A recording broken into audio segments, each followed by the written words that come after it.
자, 저희 시간이 됐습니다. 우리 기도하고 시작하도록 하겠습니다. 은혜 하나님 감사합니다. 오늘도 주님께서 귀한 생명 허락하여 주시고 주의 전에 모여서 주의 말씀을 듣게 하심에 감사를 드립니다.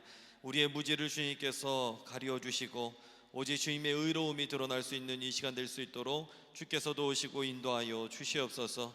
우리가 저희들 믿음으로 산다고 하지만 하나님, 때로는 우리의 열심으로 살아갔던 모습은 아니었는지 다시 한번 말씀에 비추어 봐서 주님의 그 믿음과 주님이 우리를 향한 그 열심을 붙잡고 살아갈 수 있는 복된 삶이 될 수 있도록 인도하여 주옵소서. 하나님, 특별히 이 나라 민족과 전 세계 열방을 위해서 기도합니다. 사건과 사고가 끊어지지 아니하며 전쟁이 멈추지 않는 이 현실들 가운데에 하나님, 우리가 생명이 무엇인지를 다시 한번 생각하고 하나님 앞에서 기도할 수 있는 우리 모두가 될 수 있도록 인도하여 주옵소서. 인간의 욕심과 이기심들을 내려놓게 하여 주시고 하나님, 전쟁을 경험한 이 나라, 하나님 다시는 그 전쟁이 일어나지 않도록 계속해서 기도하는 것처럼 저 열방을 위해서도 기도할 수 있도록 주여 도우시고 인도하여 주옵소서. 우리에게는 선한 것 하나 없사오니 주님께서 함께하여 주시사 주님의 공의로 덮어주시고 하나님, 모든 열방이 평화로울 수 있도록 주여 도우시고 인도하여 주옵소서. 하나님, 기도할 때 우리 교회를 위해서도 또한 기도합니다. 우리 교회가 날마다 말씀 위에 서 있는 복된 제단이 될 수 있도록 인도하여 주시고 예배마다 거룩한 예배요 주님께서 임재하는 복된 예배 되게 하여 주옵소서. 우리 성도님들이 이 세상을 살아갈 때에 분명한 정체성을 가지고 살아갈 수 있도록 인도하여 주시고 하나님, 이 땅을 살아가면서 자손 천대 만대 이르기까지 예수 그리스도를 믿고 고백할 수 있는 복된 가정들이 다 될 수 있도록 인도하여 주시옵소서. 하나님, 이 시간 말씀 속에 역사하여 주옵소서. 그 말씀이 나의 말씀이 되게 하여 주시고 때로는 지치고 때로는 고난 우리의 인생길 가운데에 한 줄기 빛이 되게 하여 주셔서 그 빛으로 말미암아 환한 역사가 나타날 수 있도록 인도하여 주옵소서. 이 시간 주님께서 처음부터 끝까지 인도하여 주실 줄 믿사오며 이 모든 말씀을 주 예수 그리스도의 이름으로 감사하며 간절히 기도드리옵나이다. 아멘. 교회 소식 먼저 몇 가지 전해드리도록 하겠습니다. 이제 다음 주, 이번 주 토요일이면 우리 이제 교회 대청소, 부활절 맞이 대청소를 하고 다음 주 월요일부터는 우리가 고난주간 특별 새벽기도회가 시작이 됩니다. 여러분들 위해서도 함께 기도해 주시고 또 특별히 이 절기들 가운데에 성금요 예배가 있습니다. 금요일 저녁 8시에 있습니다. 여러분들 위해서 함께 기도해 주시고 또 그렇게 같이 예배하시는 귀한 시간 되시길 바랍니다. 특별히 이제 절기, 부활절로 넘어가는 이 절기는요, 우리 복음 전하기 아주 좋은 시간들입니다. 여러분들 주변에 관계전도, 특별히 낙심되어 있는 분들, 그리고 또 예수 믿지 못했던 분들이 계시다라면 여러분들 복음을 전하셔서 그렇게 예수님 품으로 인도할 수 있는 우리 모두가 되시길 간절히 바랍니다. 자, 오늘 성경 요절 암송 하도록 하겠습니다. 암송자를 미리 신청하신 분은 안 계신데요, 혹시 원하신 분들 계시다면 네, 그러셔요. 장로님 앞으로 나오실까요? 요절은 로마서 3장 22절부터 24절. 토요반은 없더라고요. 너무 길어서 그런지. 자, 우리 장로님. 곧 예수 그리스도를 믿음으로 말미암아 모든 믿는 자에게 미치는 하나님의 의인이 차별이 없느니라. 모든 사람이 죄를 범하였음에 하나님의 영광에 이르지 못하더니 그리스도 예수 안에 있는 성령으로 말미암아 하나님의 은혜로 값없이 의롭다 하심을 얻은 자 되었느니라. 아멘. 장로님 너무 잘해 주셨습니다. 감사합니다. 수고하셨습니다. 다시 한번 크게 박수하도록 하겠습니다. 이게 쉬운 게 아니었습니다. 지난 토요반은 여기 모인 수보다 더 많았는데 없었습니다.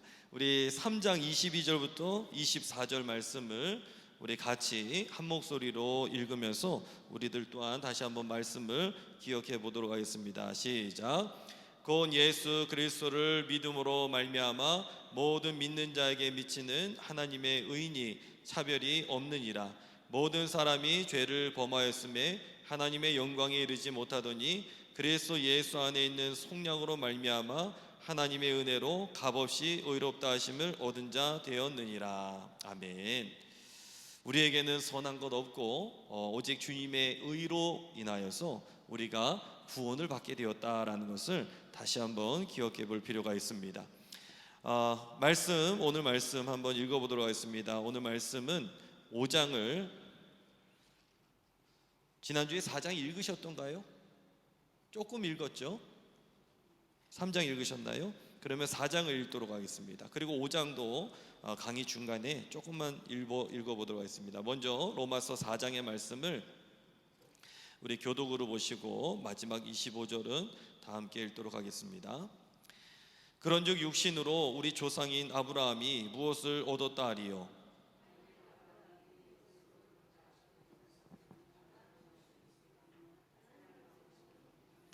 성경이 무엇을 말하느냐? 아브라함이 하나님을 믿음에 그것이 그에게 의로 여겨진 바 되었느니라.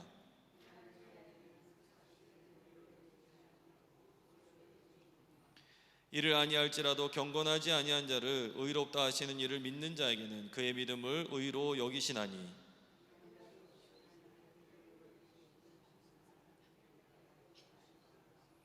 불법이 사함을 받고 죄가 가려짐을 받는 사람들은 복이 있고,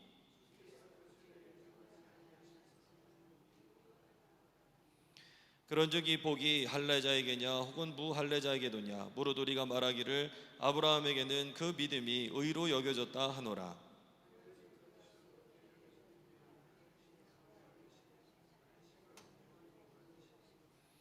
그가 할례의 표를 받은 것은 무할례 시에 믿음으로 된 의를 인친 것이니, 이는 무할례자로서 믿는 모든 자의 조상이 되어 그들도 의로 여기심을 얻게 하려 하심이라.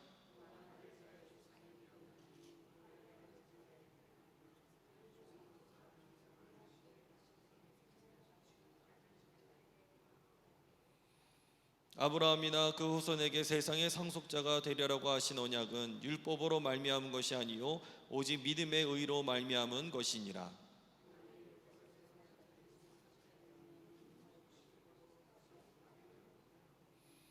율법은 진노를 이루게 하나니 율법이 없는 곳에는 범법도 없느니라.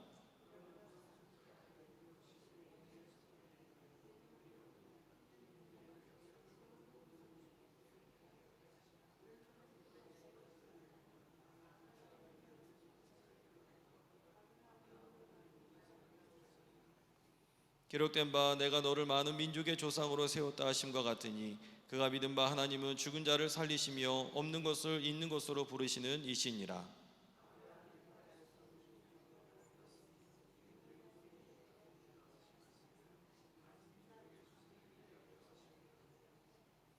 그가 백세나 되어 자기 몸이 죽은 것 같고 사라의 태가 죽은 것 같음을 알고도 믿음이 약해지지 아니하고,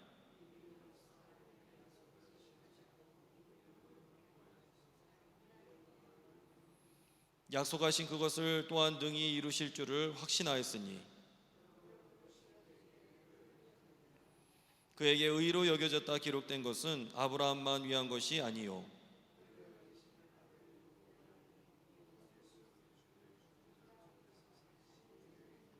다 함께 있습니다.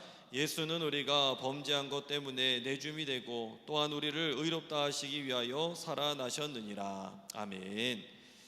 자, 오늘 말씀은 4장 지난번에 4번까지 의미 네 번째까지 봤는데요.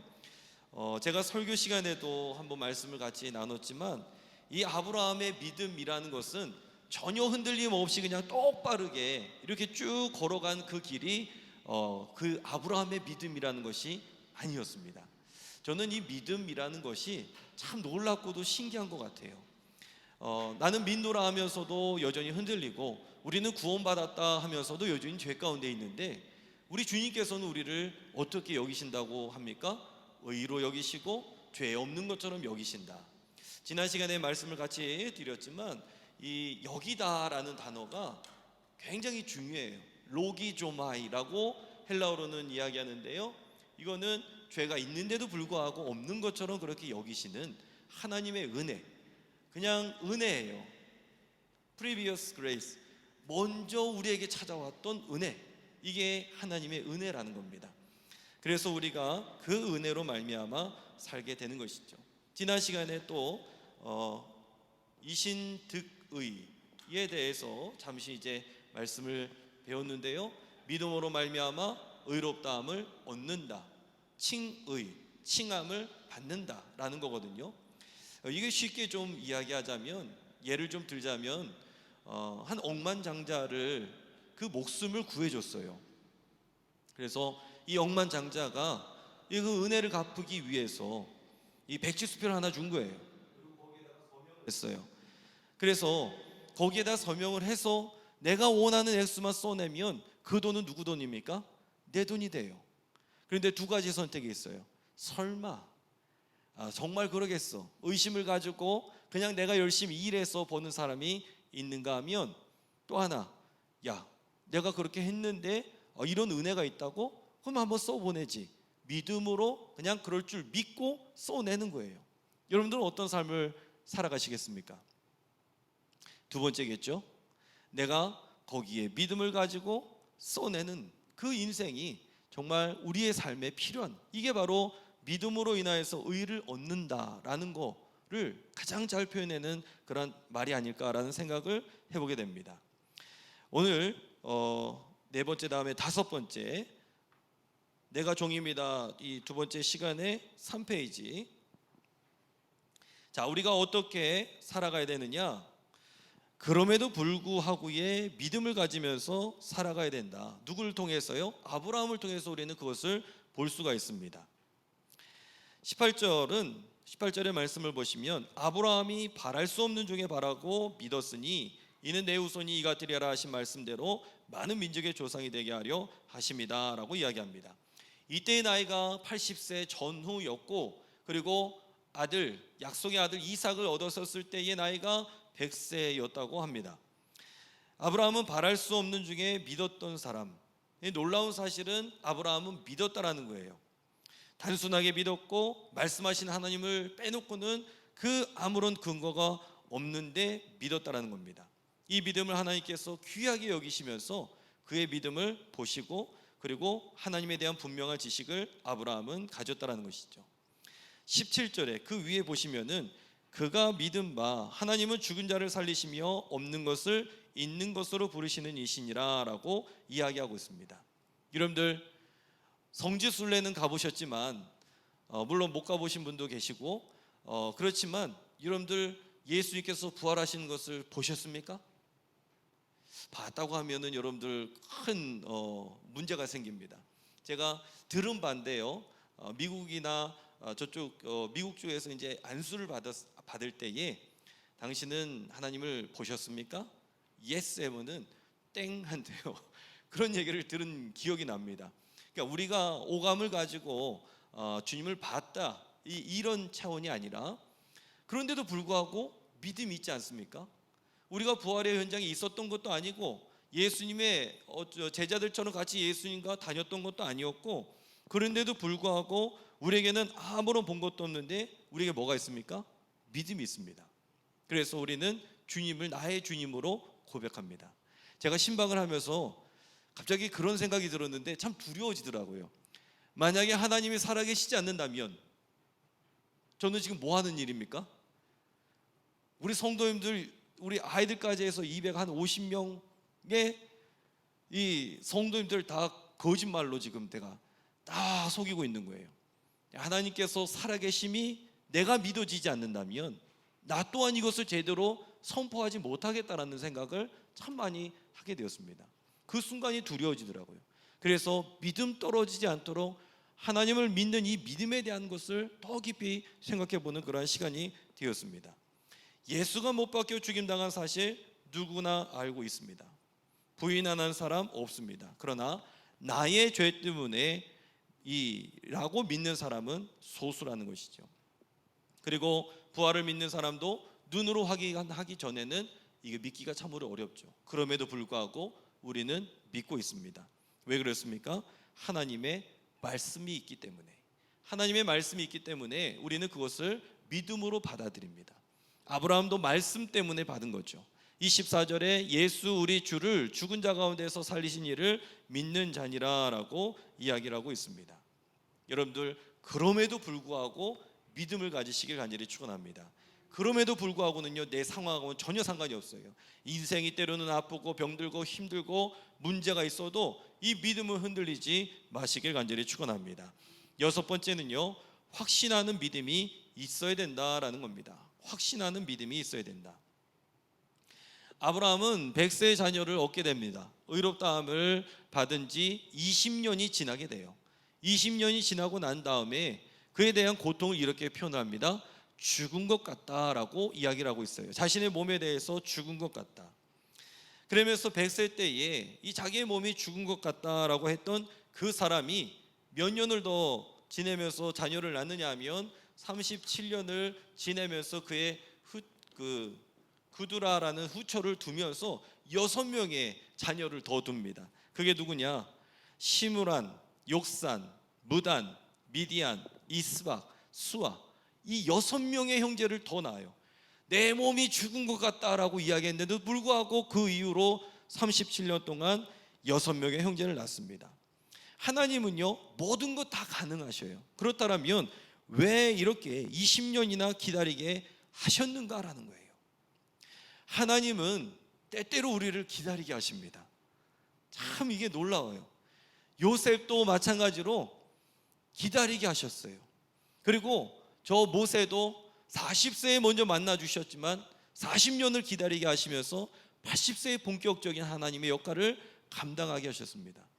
하나님은 때때로 우리를 바로바로 사용하지 않으세요. 다윗도 마찬가지 아닙니까? 다윗도 먼저 기름을 부음을 받았지만 사울 왕에게 계속해서 쫓겨다녔어요. 그러면서 기다리게 하십니다. 왜 그렇습니까? 우리가 교만하지 않게 하기 위해서, 교만하지 않게 하기 위해서 우리를 기다리게 하신다는 거예요. 바로바로 그렇게 하나님께서 쓰시는 일이 별로 없다라는 겁니다. 21절에 믿음이 약해지지 아니하고 믿음이 없어 하나님의 약속을 의심하지 않고 믿음으로 견고해져서 하나님께 영광을 돌리며. 야, 근데 이게 사실이냐라는 거예요. 이게 사실이냐? 믿음은 믿기는 있었어요. 믿음도 있었습니다. 그런데 진짜 아브라함은, 제가 주일에 설교를 했지만 이 믿음의 길을 똑바로 걸었던 사람이 아니라 갈지자로 걸어갔던 사람인 것 같아요. 저희 아내를 누이라고 2번이나 얘기했고 그의 아들 이삭도 그렇게 똑같이 행하고 있었고, 그리고 또 그 약속을 믿지 못해서 누굽니까? 이스마엘을 낳았고. 정말 믿음이 있는 사람인가? 여러분들 자신을 향해서 한번 보세요. 나는 믿음이 있는 사람인가? 그럼에도 불구하고 우리 구원은 흔들리지 않는 줄로 믿습니다. 우리는 흔들리지 않아요. 비록 갈지자를 간다 할지라도 우리는 지금 구원의 완성을 향해서 지금 나아가고 있다는 거예요. 제가 아침마다 이 라디오를 듣는데 그때의 이 방송 하나에 늘 제가 꽂히는 멘트가 있어요. 이 가스 안전에 대해서. 가스 안전, 여러분들 다 불 끄고 오셨습니까? 요즘에 자동적으로 꺼지긴 하죠. 이 가스 안전에 대해서, 가스 안전이 완전할 때에 안전하다. 이 말이 제게는 굉장히 큰 은혜가 되는 거예요. 그러면서 이거를 대입을 해봐요. 존 웨슬리 목사님이 우리를 가리켜서 완전해져야 된다라고 얘기했던 게 완전히 안전하기 때문에, 완전했었을 때에 안전하기 때문이 아닌가라는 것을 제가 요즘에 한번 깊이 한번 묵상해봐요. 바로 그겁니다. 우리는 완전하진 않아요. 그런데 완전을 향해서 나가고 있는 것이죠. 계속해서 완전을 향해서 나가고 있는 거예요. 지금 여기도 마찬가지입니다. 믿음은 그래서 마틴 로이드 존스 목사님이 얘기했던 것처럼 의심에서 반드시 해방되는 것이 아니다. 믿음은 의심에서 반드시 해방되는 게 아니다. 어떤 의미에서 자기의 의심을 극복하고 그 의심에 대해서 대답하게 하는 것이 믿음이다. 저는 이 말씀에 참 은혜가 됩니다. 왜냐하면요, 저는 의심이 굉장히 많은 사람이에요. 그냥 이렇게 부모님이 얘기해 주시면 그거를 그대로 받았던 사람이 아니에요. 나중에 제가 사고 나서는 부모님이 말씀하시는 것을 그대로 믿었지만 그 이전에는 한 번도 왜라는 단어를 늘 썼어요. 성경을 볼 때에도 왜? 그런데 이 왜는 나쁜 왜는 아니었어요. 하지만 제 믿음을 성장하게 하는 왜는 아니었던 것 같아요. 하나님의 말씀이 그대로 나에게 이루어집니다라는 그 믿음의 고백이 우리에게는 필요합니다. 하지만 의심이 때로는 들고 이거는 과연 그런가? 라는 생각을 가지고 있는 분들에게도 하나님은 외면하지 않으십니다. 우리는 그 믿음의 길에 있어서 모든 것, 우리의 이성도, 우리의 이 심정도, 우리의 오감도 주님께서는 다 사용하신다는 거예요. 그래서 우리는 확신의 믿음을 향해서 나아가게 될 줄로 믿습니다. 자, 이 말씀을 우리의 삶에 적용해 보자면, 첫째는요, 나는 하나님은 여전히 나를 의롭다 하신다 라는 사실을 받아들이는가? 여러분들이 받아들이십니까? 하나님이 나를 의롭다 하시는 그 사실, 여러분들 받아들이십니까? 우리는 끊임없이 뭔가를 해야, 뭔가를 성취해야, 뭔가를 이루어내야 하나님께서 기뻐하신다라고 생각을 합니다. 아브라함이 아무런 일을 하지 않았을 때에 오히려 하나님은 아브라함을 의롭다 하신 그 사실을 여러분들 기억하셔야 돼요. 남자들은 보통 일을 뭔가를 좀 벌리기를 원해요. 그래서 저도 때로는 교회 일을 하다 보면 뭔가 일을 좀 벌리려고 하면은 저희 아내는 하지 마라 라고 얘기를 해요. 그래서 뭘 해야지 성도님들이 오지, 그래도 하지 마라 라고 저에게 그렇게 얘기를 해줘요. 자꾸 일이 뭔가를 한번 만들기 시작하면 그거 없애기는 쉽진 않아요.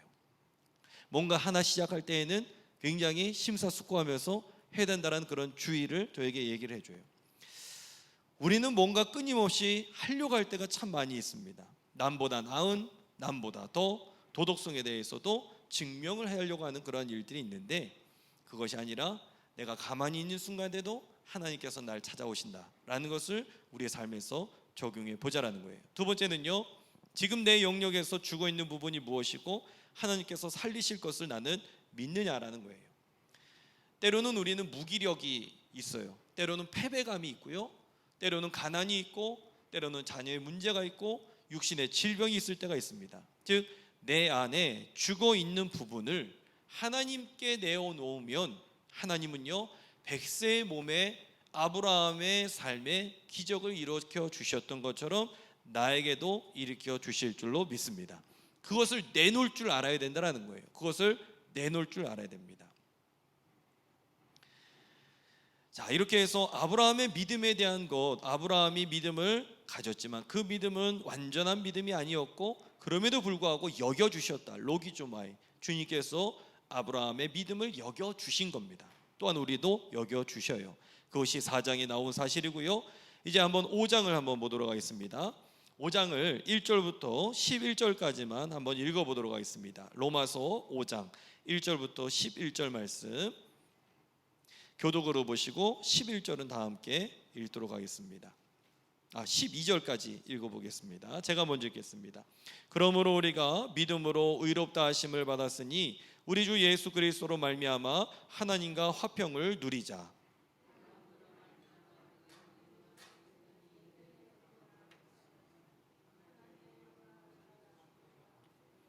다만 이뿐 아니라 우리가 환난 중에도 즐거워하나니 이는 환난은 인내를, 소망이 우리를 부끄럽게 하지 아니함은 우리에게 주신 성령으로 말미암아 하나님의 사랑이 우리 마음에 부은 바 됨이니,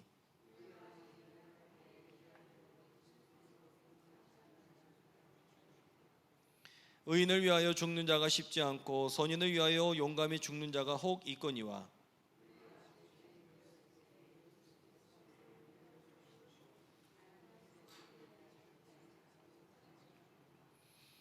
그러면 이제 우리가 그의 피로 말미암아 의롭다 하심을 받았으니 더욱 그로 말미암아 진노하심에서 구원을 받을 것이니,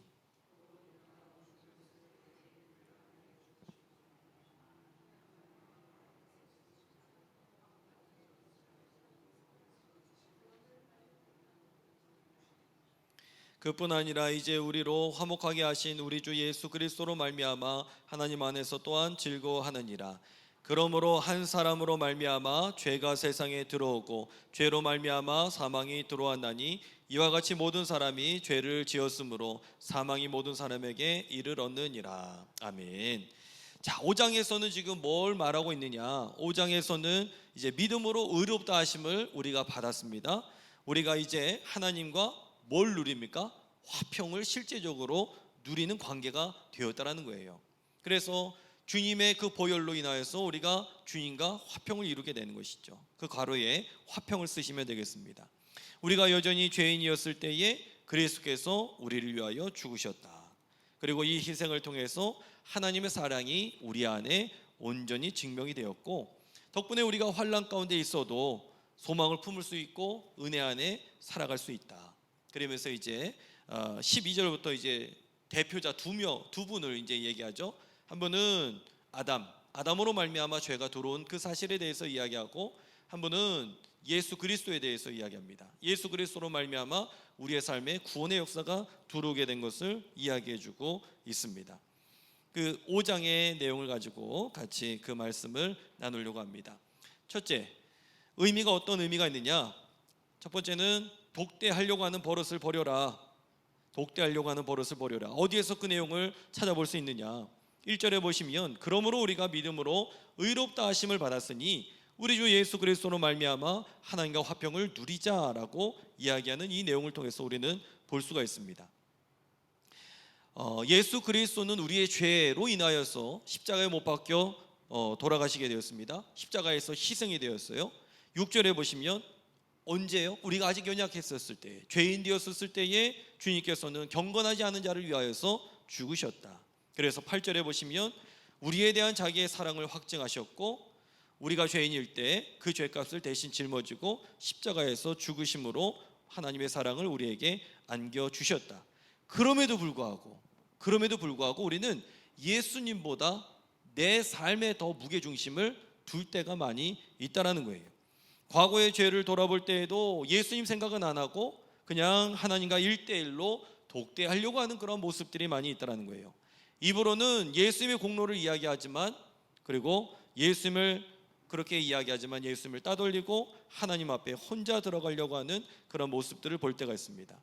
그것이 1절의 말씀을 통해서 우리 주 예수 그리스도로 말미암아 하나님과 화평을 누리자라고 이야기하는 이 말씀을 통해서 우리는 그것을 예측을 할 수가 있다는 겁니다. 제가 한 유튜브를 보면서 굉장히 은혜 받았던 사실이 하나 있었어요. 그게 뭐냐면 유진 피터슨 목사님이라는 분이 계십니다. 이분은 목회자들의 아버지라고 이야기하는 분이에요. 그런데 이분이 그런 이야기를 하시더라고요. 우리는 너무 영적이어서 인간이 되는 법을 잊어버렸다 라는 이야기를 하더라고요. 우리는 너무 영적이어서 인간이 되는 법을 잊어버렸다. 무슨 말이냐면 우리는 하나님보다 더 거룩해지려고 한다라는 거예요. 우리가 영적으로 사는 것은 굉장히 중요합니다. 기도하고 말씀 보고 하려고 하는 것은 중요해요. 하지만 우리는 조금 더 하면서 우리의 행위로, 우리의 행동으로 그 복음 앞에 나가려고 하고, 그리고 영적인 생활을 우리의 행위로 하려고 하는 일들이 참으로 많이 있다라는 것이죠. 그러면서 그분이 그렇게 질문을 하더라고요. 당신의 동기가 정말로 정직하게 참 사람이 되고 싶어 하는가? 아니면 종교적으로 뛰어난 우월감을 가지려고 하는가? 이 질문을 제가 대하면서 이 말씀 앞에서 굉장히 뭐랄까요, 찔리는 그런 순간이 있더라고요. 내가 하나님보다 더 거룩해지려고 하는 것은 아닌가? 오늘 이 내용도 뉘앙스도 화평을 누리자라고 이야기하지만 본인이 누리려고 하지, 누리자라는 말이 아니죠. 우리가 주도권을 가지고 있는 그런 사람이 아니에요. 예수님께서 주도권을 가지셔야 됩니다. 예수님께서 우리를 위해서 십자가에 달려 돌아가셨어요. 그런데 여전히 이 뉘앙스에는 누리자라고 이야기하면서 내가 주도권을 가져오려고 하는, 그래서 내가 하나님을 독대하려고 하는 습관들이 우리 안에는 있다라는 것이죠. 자, 두 번째는요, 그로 말미암아 기도하라. 그로 말미암아, 누구로 말미암아? 예수 그리스도로 말미암아 기도하라. 2절에 보시면 이 은혜의 들어감을 얻었으며 라고 이야기합니다. 이 은혜의 들어감을 얻었으며, 이게 바로 특권이에요. 그게 뭡니까? 기도입니다. 그 가로에 기도를 쓰시면 됩니다. 기도를 통해서 평생 우리는 지성소를 드나들 수가 있는 거예요. 저 지성소를 드나들 수 있습니다. 어떻게 해서요? 예수님께서 십자가에 달려 죽으심으로 휘장이 위에서 아래로 다 찢어졌어요. 그래서 그 지성소 안으로 예수 그리스도의 이름으로 우리는 담대히 나갈 수가 있는 겁니다. 히브리서 기자가 그 성소를 향해서 성소를 들어갈 담력을 얻었나니 라고 이야기하는 것이, 구약의 유대인들은요 성소에 들어갈 때에 그냥 들어갈 수가 없었거든요. 그 배경하에 그 이야기를 하고 있었던 겁니다.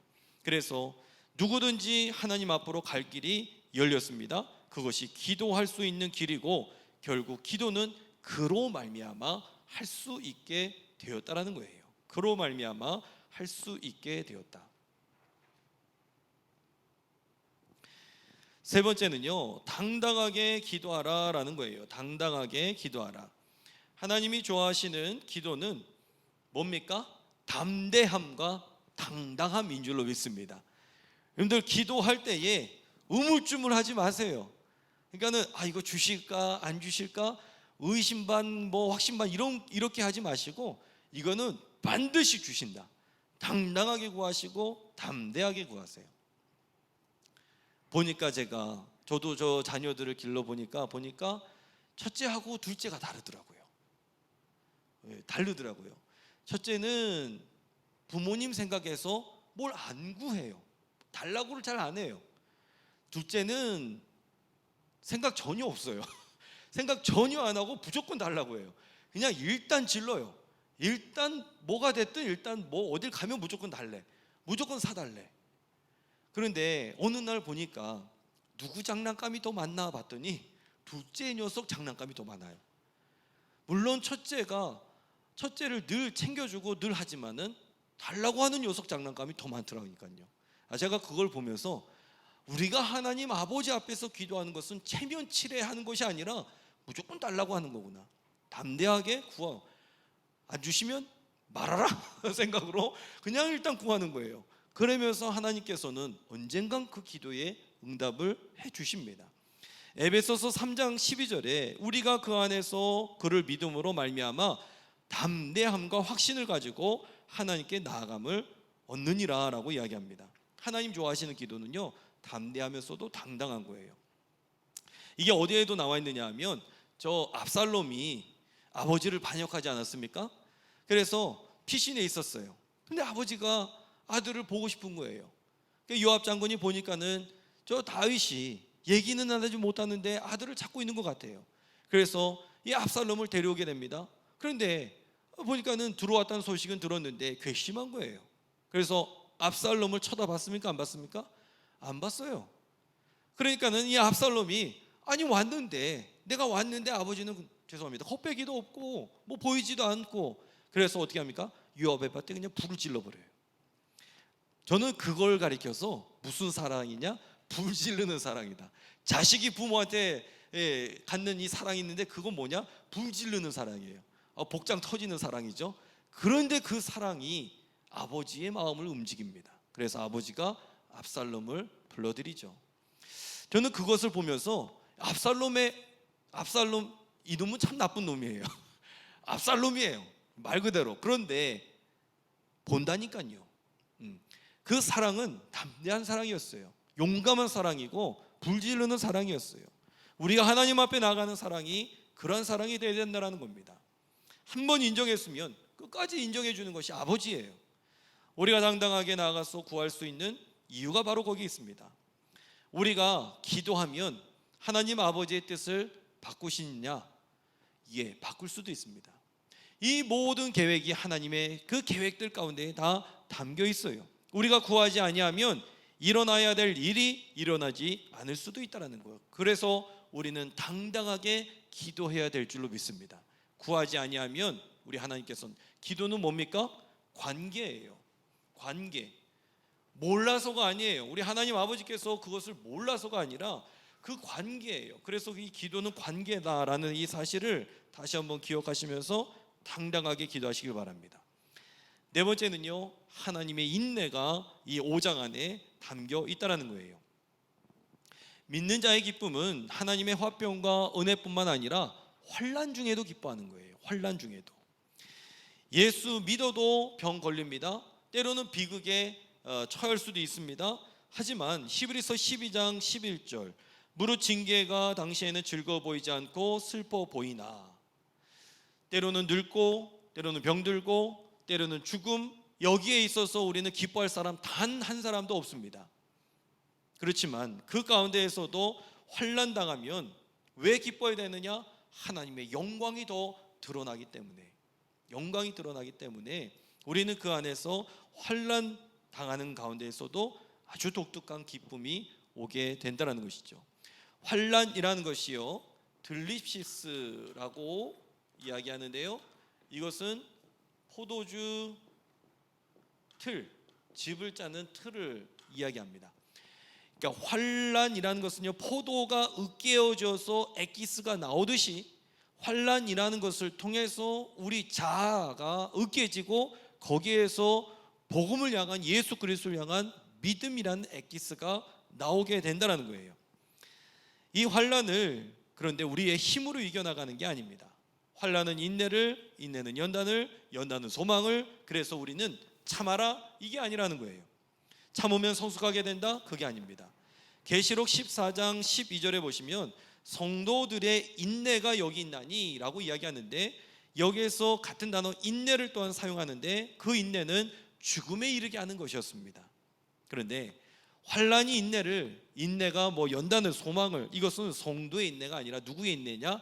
하나님의 인내입니다. 하나님의 인내.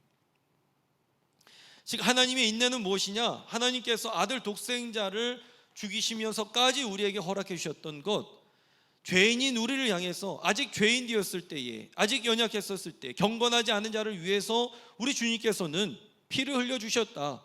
이것은 우리의 열심, 우리의 믿음, 우리의 인내가 아니라 하나님께서 우리를 향한 인내, 하나님께서 우리를 향한 믿음, 그래서 우리를 위해서 참아주신 겁니다. 이게 이 안에 담겨 있는 것이죠. 우리는 고통을 당하면요, 나만 고통당한다고 생각을 해요. 그런데 아기를 출산할 때에 우리 어머니들이 아프시잖아요. 남편들은 전혀 안 아픕니다. 죄송합니다. 제가 첫 아이를 날 때에, 제가 난 게 아니죠, 날 때에 제가 다리를 꼬고 있었어요. 진통을 그 전에도 한번 말씀을 드렸는지 모르겠다. 진통을 굉장히 오래 했었어요. 저녁에 들어가서 다음날 더 넘도록, 하루가 좀 넘었던 것 같아요. 진통이 너무 심하니까 제가 아내 보고 그 뭐 라마즈 호흡이라고 했나요? 후 해봐. 처음에는 너무 아파갖고 정말 이렇게 제가 같이 옆에 했거든요. 근데 나중에는 힘이 들어요. 그래서 저도 모르게 다리를 이렇게 꼬고 있으면서 후 해봐, 후 이렇게, 이게 평생 갑니다. 이게 평생 가더라고요. 그런데 엄마만 고통당하는 게 아니라 누구도 고통당합니까? 아이도 고통을 당해요.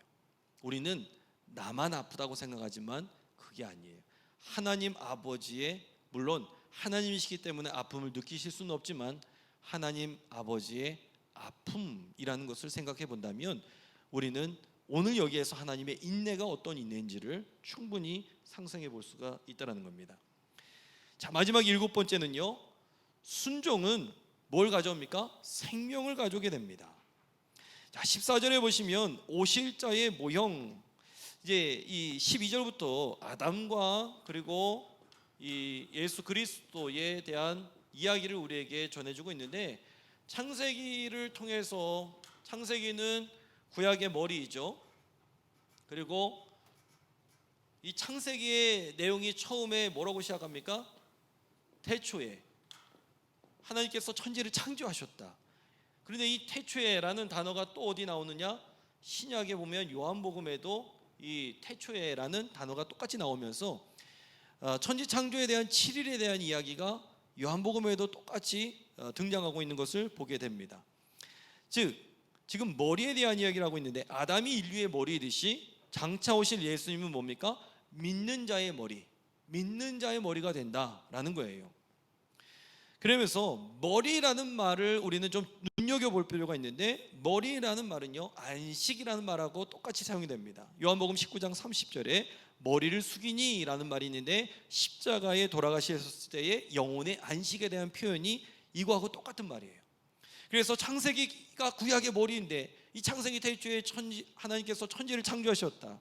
이게 베레시트 엘로힘이라고 얘기합니다. 베레시트 엘로힘 샤마임 에레치바라라고 이야기하는데, 태초에 하나님께서 천지를 창조하셨다. 그리고 이것이 요한복음 1장 1절에 엔 아르케라고 이야기합니다.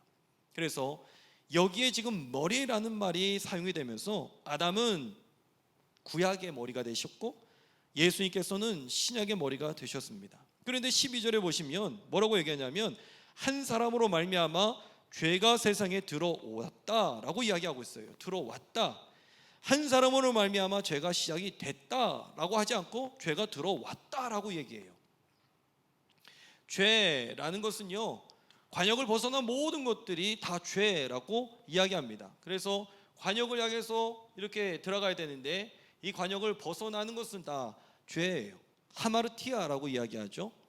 그래서 이 죄에 대해서 그러면 우리는 죄가 처음에 태초에 뭘로 나타나느냐? 아담과 하와에 있어서 그 거짓말, 그 죄, 이 사단, 이게 있었어요. 그러면 하나님께서 죄를 만드셨느냐? 하나님께서 사단을 만드셨느냐?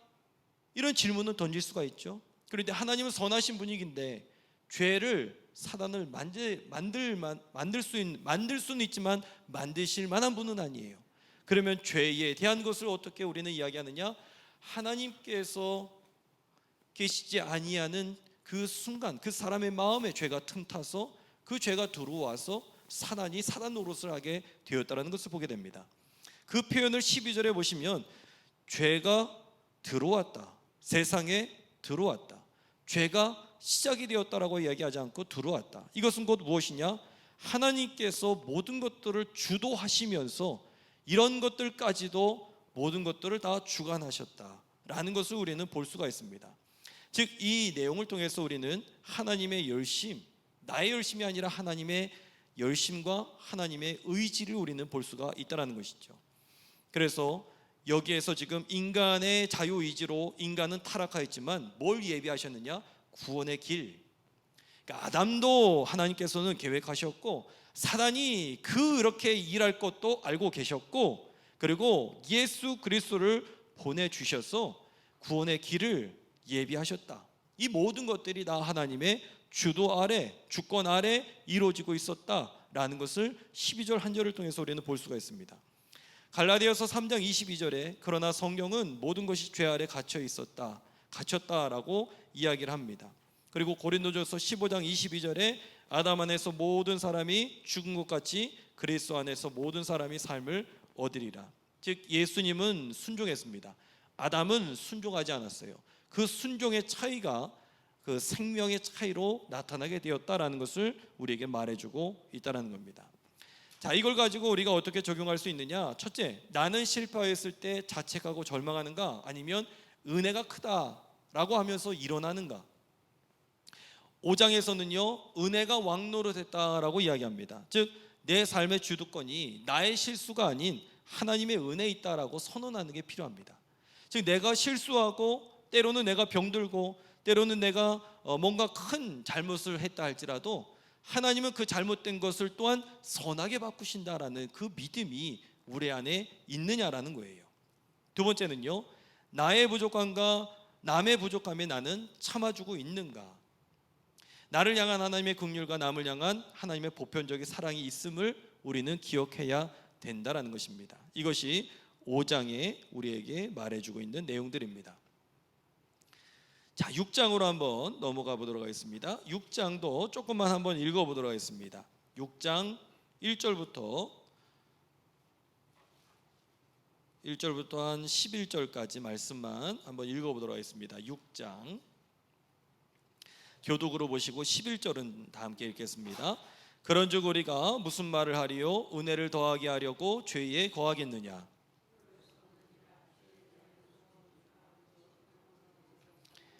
무릇 그리스도 예수와 합하여 세례를 받은 우리는 그의 죽으심과 합하여 세례를 받은 줄을 알지 못하느냐?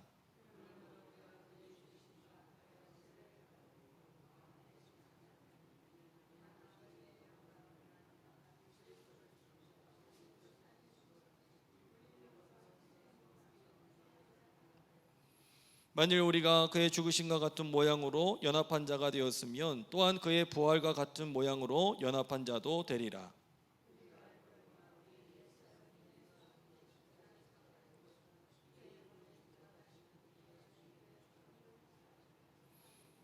이는 죽은 자가 죄에서 벗어나 의롭다 하심을 얻었습니다.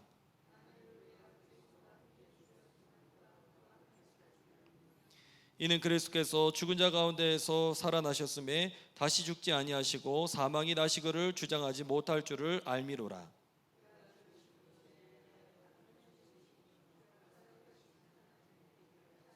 다 함께 있습니다. 이와 같이 너희도 너희 자신을 죄에 대하여는 죽은 자요 그리스도 예수 안에서 하나님께 대하여는 살아있는 자로 여길지어다. 아멘. 자, 이제 6장에 가서는 그러면 그리스도인이 죄에 대해서 어떤 태도를 가져야 되느냐, 죄에 대해서 어떤 태도를 가져야 되느냐. 바울은 은혜를 더하게 하려고 죄에 머물 수 있겠느냐, 죄가 있는 곳에 은혜가 더 있으니까 계속 죄 지어야 되느냐, 그럴 수 없다라고 단호하게 논리를 전개합니다. 먼저 우리가 그리스도와 합하여 세례를 받았을 때에 우리 뭐가 옛사람은 예수님과 함께 십자가에 죽었습니다. 그래서 그 전에 선한목자교회의 유기소 목사님이 나는 죽고 예수로 산다, 그 얘기가 바로 그 얘기죠. 나의 옛사람은 십자가 앞에 다 죽어지는 것이고 나는 새 사람으로 부활의 영광으로 주님과 함께 산다. 그런데 왜 또 죄 짓습니까? 죄 짓나요, 안 짓나요? 예. 아니, 우리 새 사람 됐는데 왜 또 죄 짓느냐라는 거예요. 나중에 그 얘기가 또 있습니다.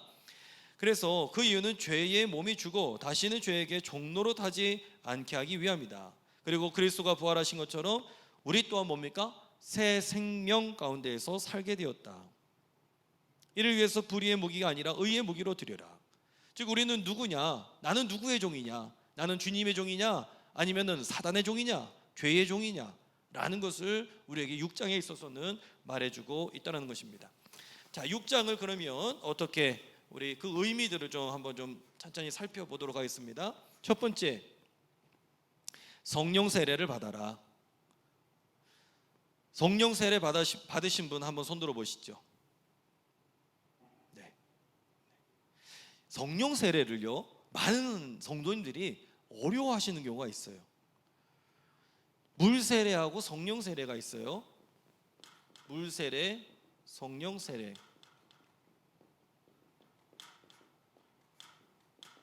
그래서 이 물 세례를 받을 때에 성령 세례가 동시에 오기도 하고요, 그리고 성령 세례가 먼저 오기도 하고요, 그 반대의 경우가 있기도 합니다. 성령 세례가 먼저 온 경우가 어디 있느냐면 사도행전 10장 44절에 보시면 베드로가 고넬료의 집에서 말씀을 전할 때에 세례 전에 먼저 성령께서 찾아와서 성령 세례를 받고 있는 그 장면의 말씀을 보게 됩니다. 그러니까 이 물 세례, 우리가 이제 부활절 때도 세례를 하게 될 텐데 이 물 세례는요,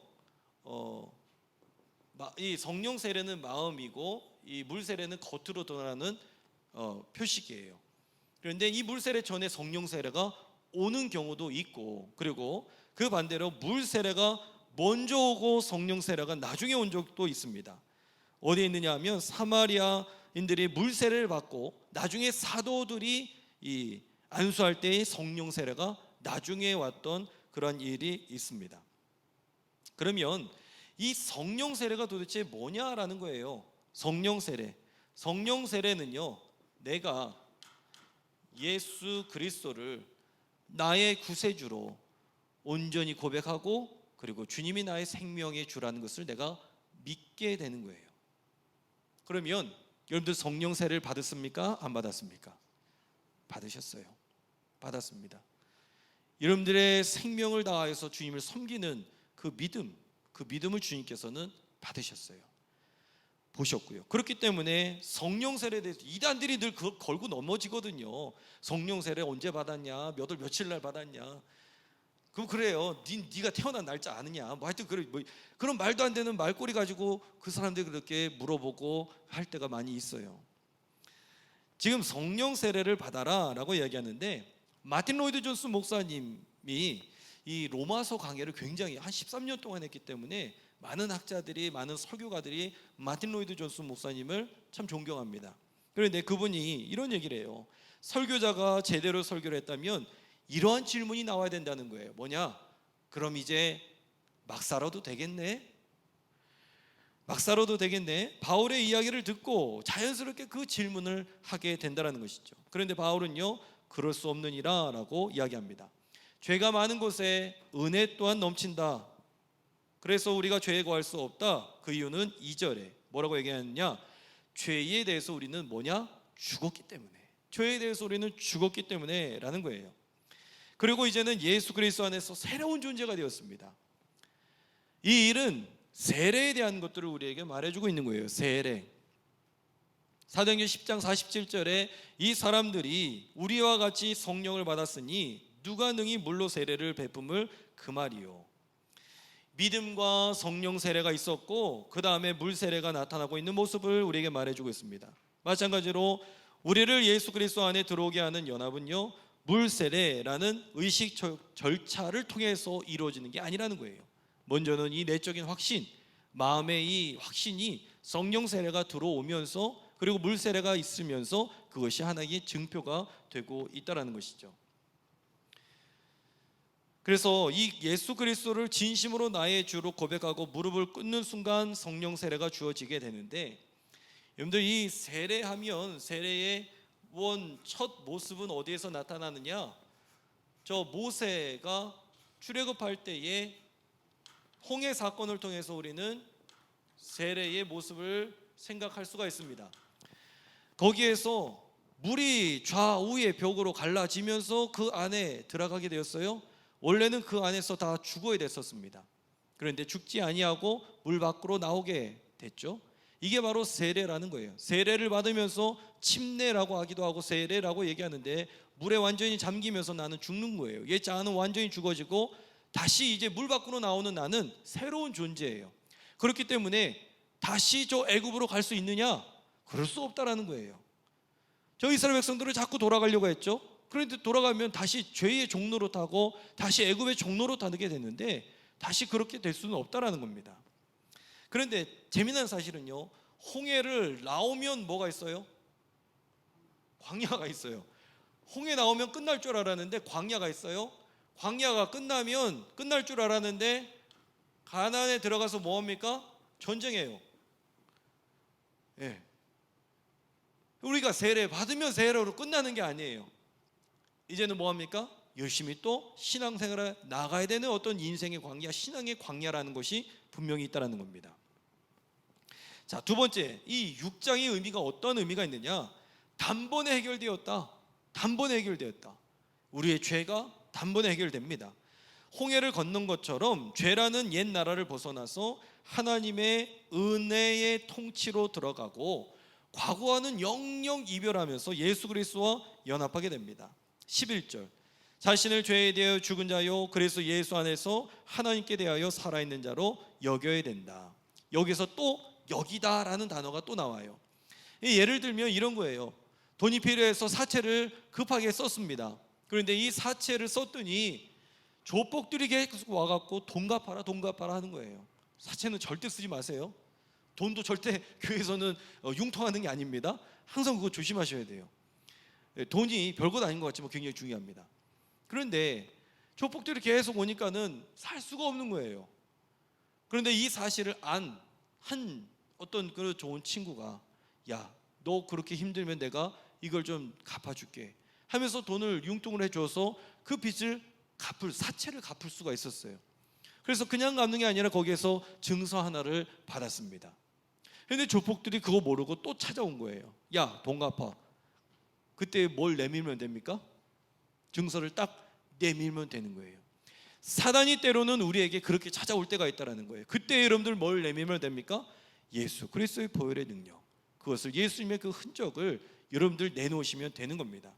그게 바로 단번에 채무가 해결된 거, 예수 그리스도의 피로 말미암아 단번에 해결되었습니다. 여기다라는 이 말은요, 막연한 바람과 기대가 아닌 거예요. 명백한 영적인 현실을 근거로 계산을 끝낸 거예요. 예수님이 계산을 끝내버렸어요. 여러분들 죄송해요, 밥값을 다 내주셨어요.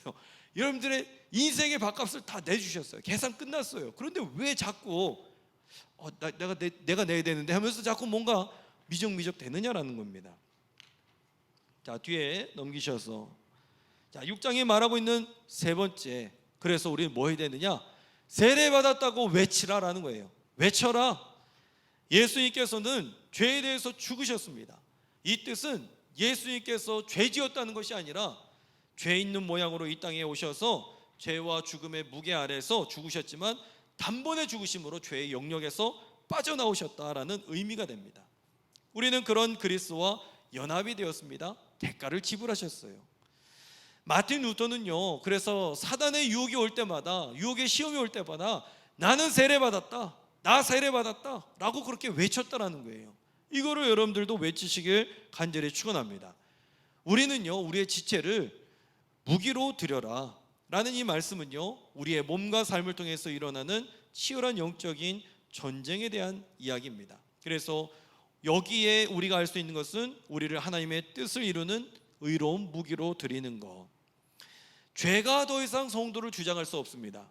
죄가, 우리는 흑암의 권세에서 건져냄을 받았던 그의 사랑의 아들로, 아들의 나라로 옮겨진, 즉 곧 그 아들 안에서 죄 사함을 얻은 사람들이다라는 거예요. 그래서 우리는 더 이상 죄의 종이 아니에요.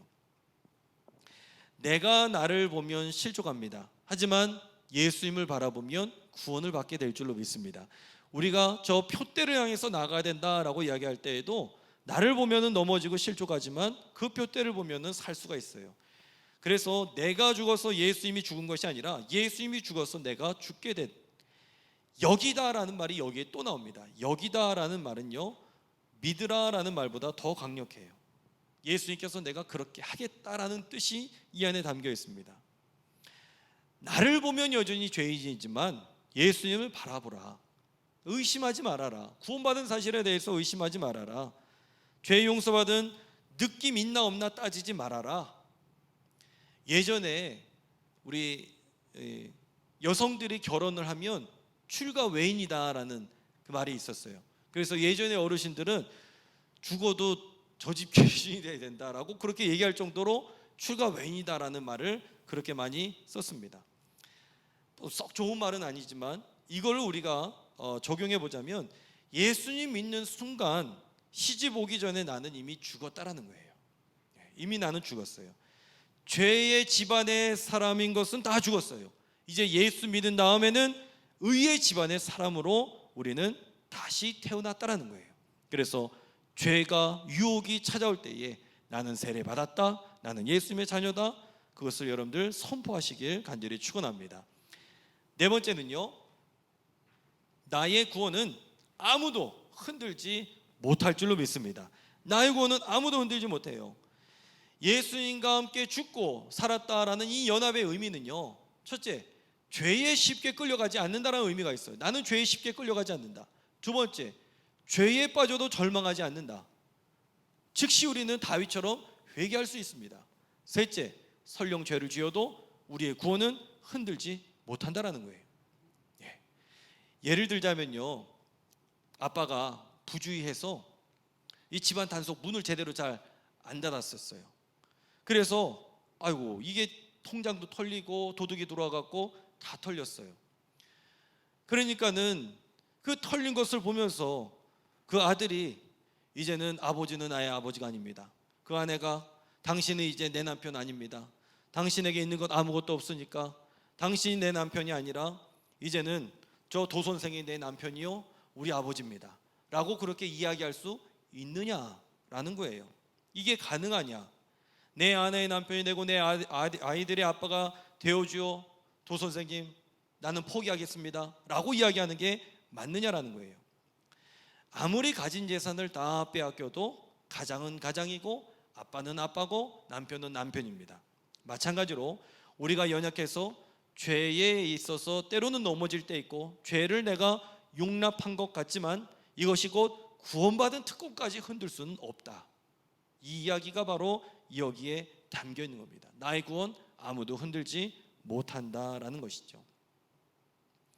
자, 다섯 번째까지 하도록 하겠습니다. 우리 지체를 뭐로 드려라? 그래서 의의 무기로 드려라. 의의 무기로 드려라.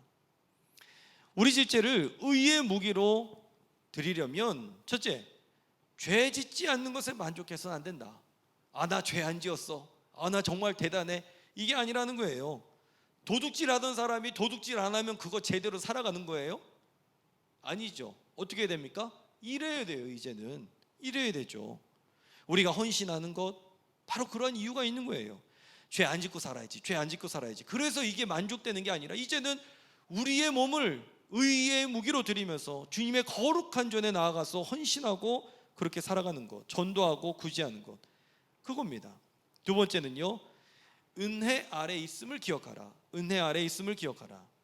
그래서 14절에 너희가 법 아래 있지 아니하고 은혜 아래 있음이라. 파스칼이 이야기합니다. 율법은 줄 수 없는 것을 요구하지만 은혜는 요구하는 모든 것을 준다. 율법은 줄 수 없는 것을 요구하지만 은혜는 요구하는 모든 것을 준다. 은혜가 그만큼 강력한 겁니다. 은혜를 받은 사람은요, 죄가 덤벼올 때에 덤벼라, 네 마음대로 해봐라, 나의 구원은 흔들리지 아니한다. 은혜 받은 사람은 그래요. 그래서 첫째는요, 정면으로 맞섭니다. 야고보서 4장 7절에 나오는 것처럼 마귀를 대적하라, 그리하면 너희를 피하리라. 대적하십시오. 여러분들을 마귀가 피하게 될 줄로 믿습니다. 우리의 신앙의 정체성이 거기에 있다는 거예요. 두 번째는요, 엎드립니다. 누구한테요? 하나님 앞에 엎드려요. 마귀한테 엎드리는 게 아니라 하나님 앞에 엎드려요. 그게 뭡니까? 기도라는 거예요. 세 번째는요, 기도하면서 은혜의 막대기를 손에 쥔다라는 거예요. 이게 바로 은혜 아래 있다라는 것을 우리는 깨달을 수가 있는 것이죠. 자, 적용은 집에 가서 읽으시면 되겠습니다. 오늘 여기까지 하도록 하겠습니다. 로마서 말씀이 어렵습니까? 그렇게 어렵진 않죠. 이 로마 교회의 형편과 사실들에 대한 것, 그리고 사도 바울이 유대인들과 이방인들에 대해서 이야기해 주는 것, 아담과 그리스도에 대해서 이야기했고, 다음 주 요절은요, 로마서 5장 12절 한 절 말씀하도록 하겠습니다. 12절 한 절. 자, 기도하고 마치겠습니다. 사랑과 은혜 하나님 감사합니다. 우리가 아직 죄인 되었을 때에, 우리가 아직 연약했었을 때에 주님께서 우리를 대신하여 돌아가셨으며 그 은혜의 사실을 우리에게 알려주심에 참으로 감사를 드립니다. 은혜를 사용하는 사람들이 되게 하여 주옵소서. 기도를 하는 사람들이 되게 하여 주시옵소서. 그래서 죄의 유혹에 넘어지고 받았던 구원에 흔들리지 않게 하여 주셔서 하나님, 저 유대인을 향해서, 저 이방인을 향해서 사도 바울이 이야기하는 그 놀라운 사실이 날 향해서 있게 하여 주옵소서. 우리가 율법을 행함으로가 아니라 믿음으로 말미암아 구원받았음을 다시 한번 확신하게 하여 주시고, 그럼에도 불구하고 여전히 죄의 습관, 죄의 습성이 남아있는 이 나의 모습을 바라보면서 오라 혼구한 자로다 하나님 앞에 기도하면서, 그럼에도 불구하고 우리가 받은 이 구원의 사실을 흔들리지 아니하며 완전히 가야 될 길을 다 걸어갈 수 있도록 인도하여 주옵소서. 하나님, 우리 성도님들을 주님께서 붙들어 주시고 다시 만날 때까지 주님의 의로운 장중 가운데 품어 안아 주시며 저희들의 인생과 저희들 가정과 저희들의 기도 제목들 가운데에 신실한 주님의 약속으로 채워 주시옵소서. 주님께서 지키시고 함께하여 주실 줄 믿사오며 이 모든 말씀 우리 주 예수 그리스도의 이름으로 감사하며 축복하며 간절히 기도드리옵나이다. 아멘. 하늘에 계신 우리 아버지여, 이름이 거룩히 여김을 받으시오며 나라에 임하옵시며 뜻이 하늘에서 이루어진 것 같이 땅에서도 이루어지이다. 오늘날 우리는 양식을 주옵시고 우리가 우리에게 죄 지은 자를 사하여 준 것 같이 우리의 죄를 사하여 주옵시고 우리를 시험에 들게 하지 마옵시며 다만 악에서 구하옵소서. 대개의 나라와 권세와 영광의 아버지께 영원히 있사옵나이다. 아멘. 우리 주님께 영광의 감사의 박수를 드리도록 하겠습니다. 조심히 돌아가시기 바랍니다. 1층에서 또 우리 거리 청소도 하도록 하겠습니다.